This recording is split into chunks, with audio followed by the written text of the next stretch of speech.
സഫർ മാസത്തിലെ ഇത്തരം അന്ധവിശ്വാസങ്ങളും യാഥാർത്ഥ്യമല്ലാന്ന് മുഹമ്മദ് റസൂലുള്ളാഹി സ്വല്ലല്ലാഹു അലൈഹി വസല്ലം. മനസ്സിലാകുന്നുണ്ടോ? അതായത് സാധാരണഗതിയിൽ നെഹസ് ചില ദിവസങ്ങളിൽ ഉണ്ടാകാറുണ്ട്. അതുപോലെ ഈ സഫർ മാസത്തിൽ ചില ദിവസങ്ങളിൽ നെഹസ് ഉണ്ടെന്ന് ചില ഇമാമിങ്ങൾ പറഞ്ഞിട്ടുണ്ട്.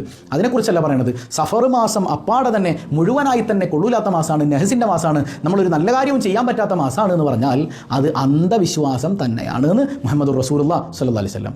എന്തുകൊണ്ടാണ് നല്ല കാര്യങ്ങൾ ചെയ്യാൻ പാടില്ല എന്ന് പറയാൻ പാടില്ല എന്ന് പറയുന്നത്? കാരണം എന്താ? നല്ല കാര്യങ്ങൾ ചെയ്യാൻ പറ്റും. ഇമാമിങ്ങൾ പറയുന്നുണ്ട്, ഹബീബായ സ്വല്ലല്ലാഹു അലൈഹി വസല്ലം തങ്ങളുടെയും അവിടുത്തെ പ്രിയപ്പെട്ട പത്നിയായ നമ്മുടെ ഉമ്മയായ സയ്യിദത്തുന ഖദീജ റളിയല്ലാഹു അൻഹയുടെയും വിവാഹം നടന്നത് എപ്പോഴാണ്?